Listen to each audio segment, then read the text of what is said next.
Bonsoir, Salam alaikum. Nous commençons donc notre partie métabolique. En l'occurrence, nous allons commencer par des définitions d'ordre général concernant justement le métabolisme. Qu'est-ce que le métabolisme? Il s'agit tout simplement de réactions chimiques enzymatiques qui se déroulent au niveau de l'organisme, plus particulièrement au niveau cellulaire. Le métabolisme va correspondre à deux choses, deux phases, un anabolisme et un catabolisme.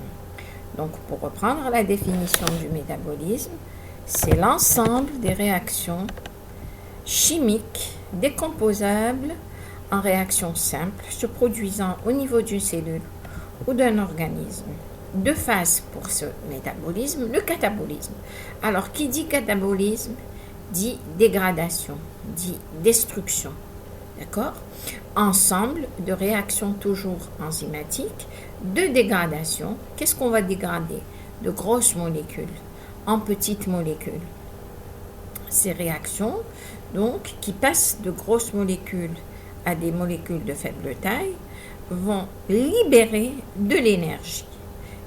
Cette énergie, l'organisme en a besoin pour fonctionner. Donc, ces réactions vont s'effectuer avec une libération d'énergie libre, dont une partie va être stockée sous forme d'ATP, adénosine triphosphate, ou encore des transporteurs d'électrons, NADH, NADPH et FADH2. Les voies cataboliques, donc de dégradation, vont aboutir, après oxydation complète, comme toutes les oxydations, à deux produits que l'on connaît, le CO2 et H2O, ainsi que la production d'ATP. Alors l'anabolisme ne va pas produire l'ATP, il va former. Lui, l'anabolisme, son rôle est de synthétiser, produire des macromolécules. C'est l'inverse du catabolisme. Et cette production va nécessiter de l'énergie. Donc l'anabolisme prend l'énergie, le catabolisme donne de l'énergie. Donc de la même manière, hydrolyse du NADP, de l'ATP, du NADPH, du FADH2. Alors, au cours des diverses réactions physico-chimiques, et qui correspondent nécessairement à des oxydations, l'être vivant, donc l'homme d'une manière générale, pas uniquement l'homme, ça se passe aussi chez certains animaux, chez les autres animaux, l'être vivant d'une manière générale puise dans les aliments ou dans les substances de réserve. Donc, il va puiser dans ce que l'on mange ou encore dans ce qui est stocké dans l'organisme pour dans les substances de réserve, le matériel et l'énergie nécessaires au maintien de son équilibre. Il a besoin d'énergie pour fonctionner, donc il va puiser dans l'alimentation, donc il va rechercher cette énergie au travers de ce que l'on mange ou encore de ce qui est stocké dans l'organisme pour suppléer aux dépenses, c'est-à-dire qu'il faut compenser ce qui est perdu. Quand un organisme se dépense trop, il faut récupérer, et pour récupérer, il faut puiser dans les matières, soit que l'on mange, soit qui sont en réserve pour rechercher cette énergie. Donc, l'apport continu d'énergie dans chaque cellule sert à l'entretien, à la réparation, au renouvellement de structures inutilisables, mais ainsi que le déroulement d'activités cellulaires comme la division ou la croissance cellulaire. Alors, nous avons vu au cours de nos cours de métabolisme, de biochimie structurale, nous avons vu les protéines, les glucides et les lipides. Leur dégradation, ici, il s'agit de catabolisme. La dégradation des protéines, donc vous voyez bien que nous allons dégrader les protéines. L'unité de base des protéines, c'est les plus petites molécules, c'est les acides aminés. Pour les sucres, les glucides, c'est le glucose. Pour les lipides, et là, je prends les triglycérides. Les triglycérides, c'est les acides gras ou les monoglycérides ou les phosphoglycérides. Les acides gras et le glycérol d'une manière générale. Donc la dégradation donne des petites molécules. Alors, vous voyez par exemple la glycolyse. La glycolyse va utiliser de l'ADP et un coenzyme qui est oxydé, le NAD+, pour produire de l'ATP et du NADH, H+. Donc, des coenzymes réduits et de l'adénosine triphosphate, de l'énergie. La glycolyse va aboutir au pyruvate. Vous allez voir que la dégradation des lipides, et notamment le glycérol, aboutit aussi à la formation du pyruvate. La transamination, la désamination aboutissent au pyruvate. Mais le pyruvate, ici, nous allons aussi obtenir l'acétyl-CoA. Il y a de l'acétyl-CoA. Et les acides gras, idem au cours de la réaction de bêta-oxydation, donc la dégradation des acides gras que l'on appelle l'hélice de Leyden, va donner l'acétyl-CoA. Donc, et le pyruvate, le pyruvate va libérer donc du CO2 et donner l'acétyl-CoA. L'acétyl-CoA peut changer de secteur et former les corps cétoniques. Nous le verrons après. La formation des corps cétoniques lorsqu'il y a la dégradation du cholestérol,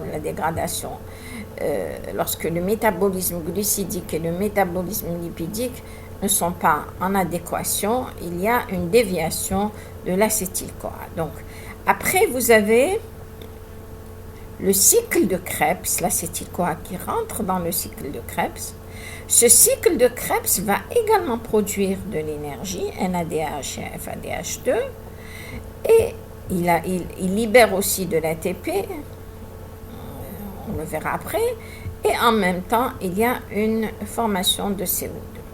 Alors, le NADH2, le FADH2 vont rentrer dans le cycle de la phosphorylation oxydative, d'accord, pour reformer les coenzymes oxydés qui vont rentrer ici et qui vont rentrer ici.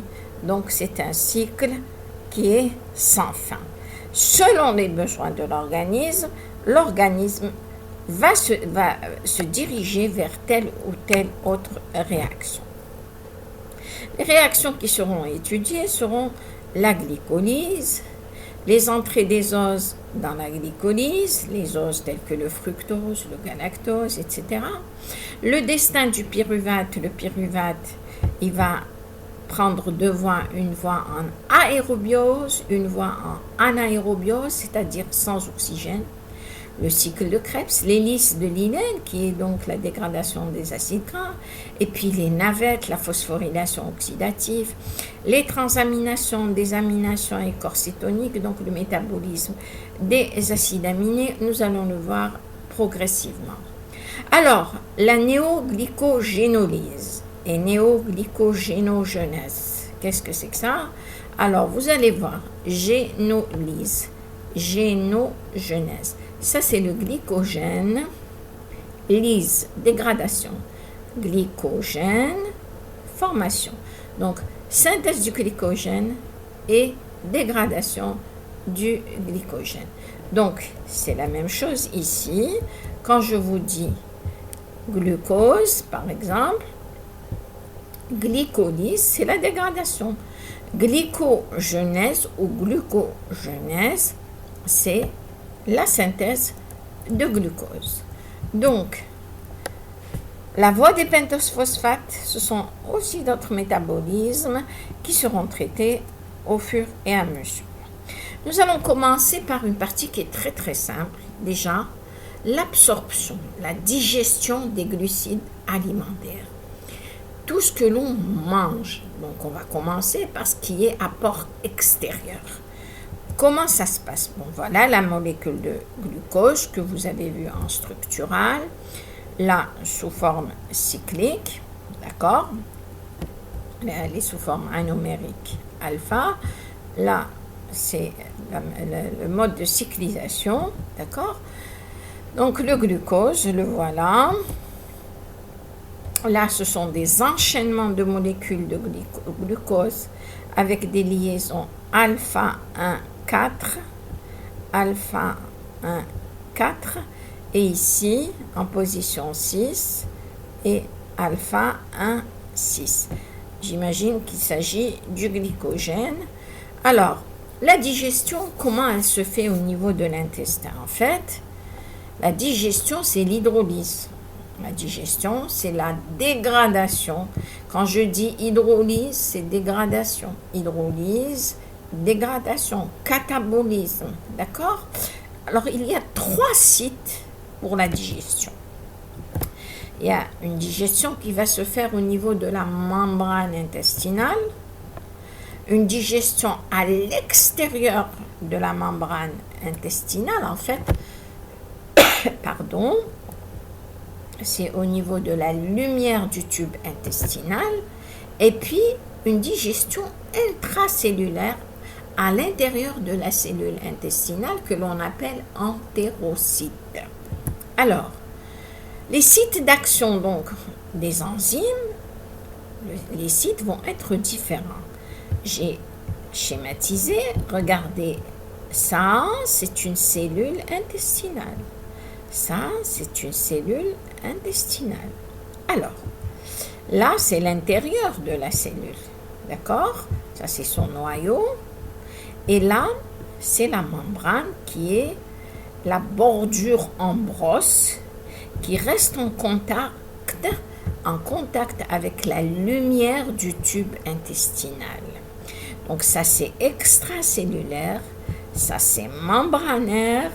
Et ça, c'est intracellulaire. Là, j'ai schématisé en microscopie comment on voit les villosités intestinales. Ici, une cellule intestinale avec sa membrane et ses villosités intestinales. Cette partie, ce n'est pas la cellule, c'est cette partie de l'intestin que l'on va visualiser de cette manière. Donc, ici, l'intérieur de ça, c'est la lumière du tube intestinal.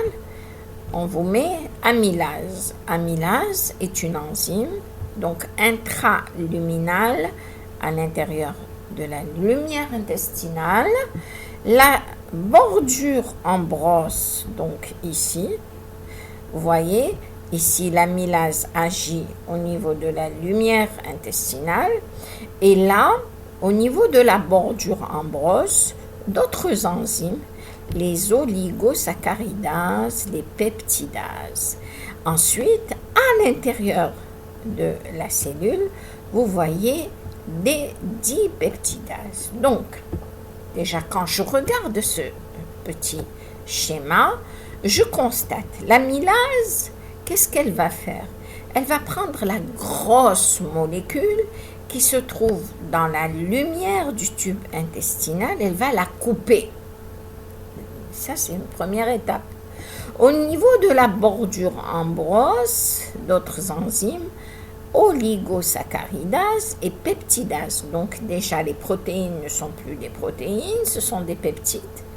Et les polysaccharides deviennent des oligosaccharides. Donc, c'est plus petit. Donc, je constate que les enzymes au niveau de la bordure en brosse ne sont plus les mêmes enzymes qui agissent au niveau de la lumière intestinale. Donc, la lumière intestinale, on commence à couper les grosses molécules. Au niveau de la bordure en brosse, ça devient plus petit, mais ce n'est pas encore suffisamment petit. Mais à l'intérieur de la cellule, la digestion, si vous voulez, pas la digestion, le catabolisme, l'hydrolyse se complète. Là, vous voyez dipeptidase, 2 acides aminés. Donc, on va de la plus grosse molécule vers la plus petite molécule. Mais le but est d'obtenir la plus petite pour qu'elle soit absorbée. Donc, seuls les monosaccharides, quand il s'agit de glucides, seront absorbés par les entérocytes, donc qui sont ces fameuses cellules intestinales. Et là, cela voudra dire que la digestion est complète. Alors, les étapes pour les glucides, voilà. Polysaccharides, un exemple, c'est l'amidon. J'aurais pu prendre le glycogène. D'accord? Et là, qu'est-ce qui se passe? Il y a déjà l'amylase salivaire au niveau de la salive. Il y a l'amylase pancréatique. Quels sont leurs rôles? Leur rôle, regardez, lumière du tube digestif, donc intraluminal. On a des enzymes qui sont sécrétées, c'est celle-là, et on aboutit du polysaccharide au disaccharide, au trisaccharide. Donc, de la plus grosse molécule, on obtient de plus petites molécules. Mais le but, ce n'est pas d'obtenir des disaccharides ou des trisaccharides, mais des monosaccharides, parce que ce sont seulement les monosaccharides qui seront absorbés et digérés, qui vont passer dans le sang. Donc voilà, par exemple, la maltase, la lactase, la sucrase, l'isomaltase, ce sont des enzymes intestinales de surface. Rappelez-vous, les fameuses cellules de la bordure ambrose. Donc, pour les disaccharides et les disaccaridases, nous avons leur localisation au niveau de la bordure ambrose. D'accord? Les glucides sont toujours absorbés sous forme de monosaccharides. Alors, la digestion des glucides par l'amylase pancréatique, qu'est-ce qu'elle va faire? Elle va couper les liaisons alpha 1,4 de la molécule d'amidon. Il y aura production de monosaccharides, de disaccharides et de polysaccharides.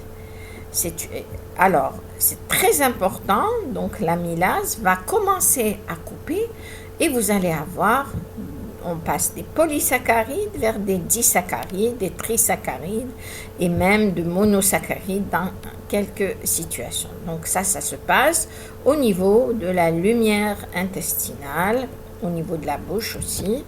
Et voilà, digestion de l'amidon par l'amylase pancréatique. Digère l'amidon en oligosaccharides, donc plus petites molécules, mais pas encore monosaccharides. Les oligosaccharides sont ensuite hydrolysés par les enzymes de la bordure ambrose, c'est-à-dire de la membrane de la cellule intestinale. Donc regardez toutes ces molécules de glucose, elles vont être coupées, short oligosaccharides, maltose, 3 glucose, ici un petit oligosaccharide et là du maltose.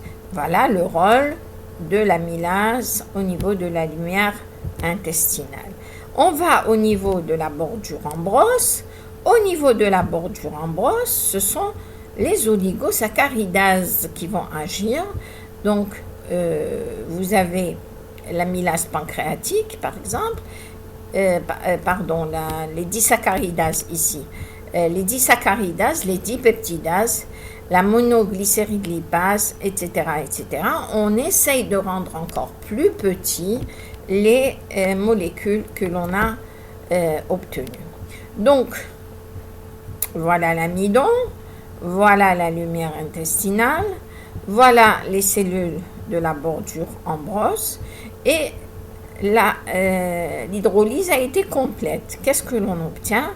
On obtient du glucose quand il s'agit d'amidon. Quand il s'agit de lactose, qu'est-ce que l'on obtient? Du galactose et du glucose. Le sucrose et le saccharose, qu'est-ce qu'on obtient? Du fructose et du glucose. Donc ça, ce sont des monosaccharides. Ces monosaccharides, ce sont ces molécules qui vont être absorbées. Donc, ils vont rentrer à l'intérieur de la cellule intestinale pour ensuite sortir de l'autre côté pour aller vers le sang. Alors, digestion, je répète, 3 sites. Lumière du tube digestif au glycocalyx, c'est des enzymes ici, c'est des sucres particuliers. Les enzymes pancréatiques donnent de petites molécules. Alors, glycocalyx, protection de la membrane externe de la cellule, composée d'une couche de polysaccharides et liée aux lipides et aux protéines de la membrane. Alors, la deuxième partie, c'est la digestion au niveau de la membrane, donc les enzymes de la bordure en brosse. Et là, nous allons avoir des oligomères et des monomères.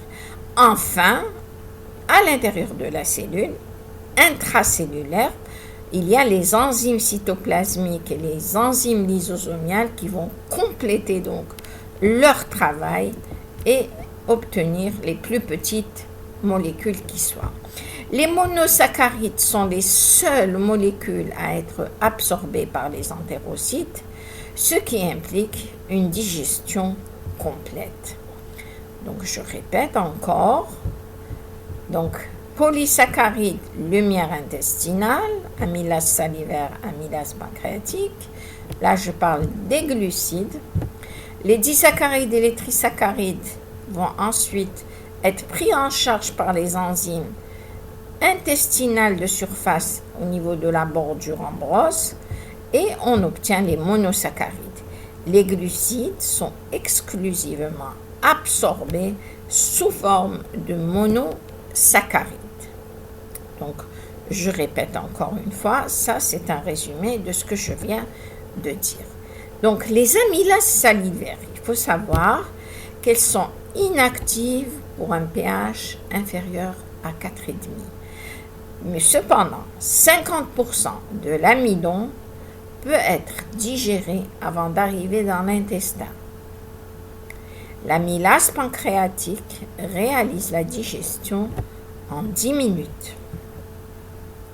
La digestion des glucides par l'amylase pancréatique, elle va hydrolyser les liaisons alpha 1,4 pour produire des monosaccharides, des disaccharides, des polysaccharides.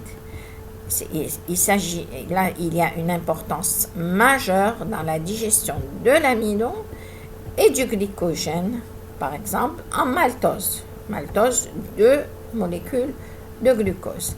Donc, on passe des polysaccharides vers les disaccharides. Je répète encore une fois ce que j'ai dit tout à l'heure.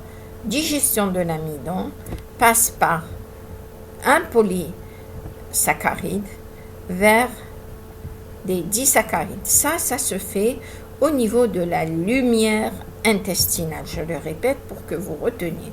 La bordure en brosse agit sur les disaccharides, les trisaccharides. D'accord? Le lactose est peu digestible après l'âge de 4 ans parce que il n'y a pas de lactase très souvent chez les enfants après l'âge de 4 ans. Alors, cette digestion des disaccharides en monosaccharides, elle se fait au niveau de la bordure en brosse des entérocytes. Donc, voilà, encore une fois, je répète pour que vous compreniez. Alors, attaché à la bordure en brosse, coupe les disaccharides en monosaccharides, 4 groupes de disaccaridases, sucrase, isomaltase, maltase, lactase. C'est des enzymes donc qui vont agir sur les disaccharides et pour donner les monosaccharides. Donc voilà, l'amidon, le lactose, le sucrose et le lactose. Voilà, le sucrose, glucose plus fructose, c'est le saccharose, maltose, glucose, lactose, glucose, galactose, et voilà les enzymes de la bordure en brosse. Alors, absorption ensuite des glucides, à l'exception des nouveau-nés, dès les premières 24 heures, il n'y a jamais d'absorption de tri ou de polysaccharides. Les monosaccharides sont essentiellement absorbés au niveau du duodénum et au niveau du jéjunum. Cette absorption va se faire avec des transporteurs. Les transporteurs, ce sont, si vous voulez, comme des gens qui vont prendre sur leur dos des marchandises.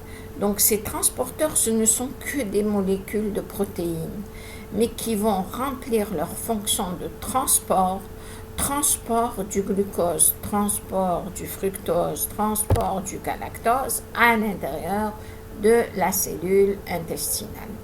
Ce transport, donc ces transporteurs n'agissent pas n'importe comment, ils ont été classés. Vous allez avoir, il y a deux familles, les SGLT et les GLUT. Sérum glucose transporteur, SGLT, absorption active secondaire nécessitant de l'ATP, est toujours couplé au transport du sodium. Sérum, parce que c'est salé, il y a toujours du sodium qui accompagne ce transport. Les GLUT, la diffusion est facilitée et elle ne nécessite pas du tout d'énergie. Alors, regardez la cellule intestinale. Voilà. Donc, la cellule intestinale, la bordure en brosse, donc ici. Et voilà le monosaccharide qui est à l'intérieur de la cellule. Pardon. Voilà. Cette molécule, on va dire que c'est du glucose. Et voilà le SGLT, le transporteur, qui n'agit pas tout seul, qui a besoin d'ATP et qui agit en même temps que le sodium. Donc, on transporte en même temps que le glucose. Voilà le transporteur en rose. Voilà le monosaccharide. Il rentre, mais il rentre accompagné de sodium. C'est un transport secondaire actif. Secondaire, il n'est pas automatique et il nécessite de l'ATP. Après, le glucose est à l'intérieur de la cellule. Mais ce glucose, il va ressortir de l'autre côté pour aller au niveau des capillaires ou de la lymphe, pour se déverser dans l'organisme et dans les organes où on va en avoir besoin. Donc, voilà, il va ressortir. Et là, c'est une diffusion qui est facilitée. Et le transporteur, c'est le GLUT. Donc, vous voyez que pour rentrer dans certaines situations, nous avons besoin des SGLT, mais d'une manière générale, pour sortir de la cellule vers les capillaires, vers le sang, nous avons besoin des transporteurs de type GLUT. Alors, regardez les différents, là je reprends, la bordure en brosse, la cellule intestinale, et puis le sang portal, donc le sang qui va prendre les vaisseaux, qui vont donc prendre les glucides. Donc vous voyez le glucose, le fructose, le galactose. Vous voyez que le fructose n'a pas besoin de SGLT1. Ici, SGLT1, c'est le numéro, ils vont porter des numéros. Le glucose nécessite un transporteur de type SGLT1, donc couplé au sodium, en même temps que la pénétration du glucose à l'intérieur de la cellule intestinale, il y a entrée de sodium.